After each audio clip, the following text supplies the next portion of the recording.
ಸೋಮಣ್ಣ ಒಬ್ಬ ಏಜೆಂಟು ದಲಾಲಿ ಅವ್ರನ್ನ ಏನೇನೋ ತಂದು ರಾಜಕಾರಣಿಗಳಿಗೆ ಏನೇನೋ ಹಾಕಿ ಕೆಲಸ ಮಾಡ್ಕೊಳ್ಳೋಂಥ ಒಬ್ಬ ಏಜೆಂಟ್ನಿಂದ ನಾನೇನು ಕಲಿಬೇಕಾಗಿಲ್ಲ. ಯತ್ನಾಳದ ಏನು ಬದನಿಕಾಯಿ ಗೊತ್ತಿದೆ ಇವನಿಗೆ, ಇವ ಏನು ಮಾಡಿದಾನೆ ಏನಿದೆ ಅನ್ನೋ ದೊಡ್ಡ ಚರಿತ್ರೆ ಇದೆ ಈ ಸೋಮಣ್ಣಂದು. ಬಿಟ್ಕೊಂಡು ಈಗ ಎಲ್ಲ ಯಡಿಯೂರಪ್ಪನವ್ರ ಬಾಲ ಬಿಡ್ದು ಇವತ್ತೇನು ರಾಜ್ಯದಲ್ಲಿ ಏನದು ಲೂಟಿ ಮಾಡ್ತಾ ಇದ್ದಾರೆ. ಇಂಥ ಮಹಾಶಯನಿಂದ ಏನು ಕಲಿಬೇಕಾಗಿಲ್ಲ ಯತ್ನಾಳು. ನಾನ್ ದಳ್ಳಾಳಿ ಜೀವನದಲ್ಲಿ ಆಗಿಲ್ಲ, ದಳ್ಳಾಳಿ ಕೆಲಸ ಮಾಡ್ತಾ ಇದ್ದ ನಾವು ಅಯ್ಯ. ಬೆಳಿಗ್ಗೆ ಹಾಲ್ ಕರ್ಕೊಂಡು ಜೀವನ ಮಾಡ್ತಾ ಇದ್ದು ವ್ಯಕ್ತಿ. ನಾನು ಬಂದು ಬೆಳೆದು ದುಡ್ದಿದ್ದೀನಿ.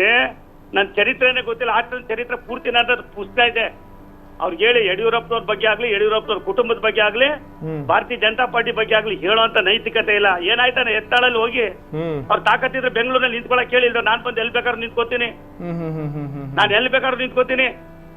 ಕೇಳಿ ಅವ್ರಿಗೆ ಬರೀ ಟೋಪಿ ಹಾಕೋ ಕೆಲಸ ಸಾಕಾಗಿದೆ. ವಾಜಪೇಯಿ ಅವ್ರಿಗೆ ಓಟ್ ಹಾಕ್ಬೇಕಾದ್ರೆ ಎಷ್ಟು ದುಡ್ಡು ತಗೊಂಡ್ರಂತೆ ಅವರು, ಎಷ್ಟು ದುಡ್ಡು ತಗೊಂಡ್ರಂತೆ ಕೇಳಿ ಮೊದ್ಲು. ಕೆಲಸ ಇದೆಯಾ ಯತ್ನಾಳ್ರೆ? ವಾಜಪೇಯಿ ಅವ್ರಿಗೆ ಓಟ್ ಹಾಕ್ಬೇಕಾದ್ರೆ ಮೋಷನ್ ಅಲ್ಲಿ ಎಷ್ಟು ದುಡ್ಡು ಉಸ್ಲು ಮಾಡ್ತಂತೆ ಕೇಳಿ. ಇನ್ನೊಬ್ಬರ ಬಗ್ಗೆ ಸೋಮಣ್ಣ ಏನ್ ತಗೊಂಡಿದೆ ಅನ್ನೋದು ಬಹಿರಂಗಪಡಿಸಿ ತಾಕತ್ತಿದ್ರೆ ಯಾಕೆ ಸುಮ್ಮನೆ ಇದನ್ನ ಹೇಳ್ಕೊಂಡು ಬ್ಲಾಕ್ ಮೇಲ್ ಮಾಡುವಂತದ್ದು ಯಾವ ರೀತಿ ಬ್ಲಾಕ್ ಮೇಲ್ ಮಾಡುವಂತ ಕೆಲಸ ಏನ್ ಮಾಡ್ತಾ ಇದೆ ಸೋಮಣ್ಣ?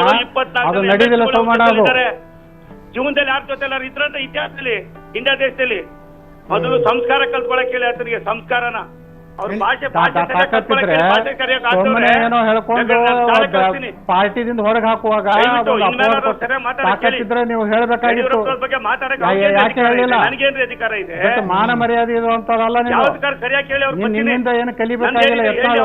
ನಾನು ಹೇಳ್ತೀನಿ ಯತ್ನಾಳ್ ಏನದಾನ ಅನ್ನೋದು ಈ ರಾಜ್ಯದ ಜನರಿಗೂ ಗೊತ್ತಿದೆ, ಸೋಮಣ್ಣ ಏನದಾನ ಅನ್ನೋದು ಗೊತ್ತಿದೆ. ಏನ್ ಹೇಳ್ತಾರೆ ಇವ್ರಿಗೆ? ನೈತಿಕತೆ ಇದೆಯಾ ಅವ್ರಿಗೆ? ನಾಚಿಕೆ ಆಗ್ಬೇಕು. ನೈತಿಕತೆಯಲ್ಲಿ ಇವನಿಗೆ ಸೋಮಣ್ಣನಿಗೆ ಬಗ್ಗೆ ಗೌರವ ಇದೆ, ಆದ್ರೆ ಯಡಿಯೂರಪ್ಪ ಬಗ್ಗೆ ಮಾತಾಡಕ್ಕೆ ಅವ್ರಿಗೆ ಏನ್ರಿ ನೈತಿಕತೆ ಇದೆ? ಅವ್ರ ಹೆಸರು ಹೇಳಕ್ ಏನ್ರಿ ಉಂಟೇನ್ರಿ? ಎಲ್ಲೋ ಹಾಲ್ ಕರಿತಾ ಇದ್ ಗಿರಾಕಿ ಕರ್ಕೊ ಬಂದು MLA ಮಾಡಿ MP ಮಾಡಿ ಕೇಂದ್ರದ ಮಂತ್ರಿ ಮಾಡಿದ್ರೆ ವಾಜಪೇಯಿ ಅವ್ರಿಗೆ ಓಟ್ ಹಾಕ್ಬೇಕಾದ್ರೆ ಬಿಜೆಪಿ ಚಿಂತನೆ ಮಾಡಕ್ ಹೇಳಿ.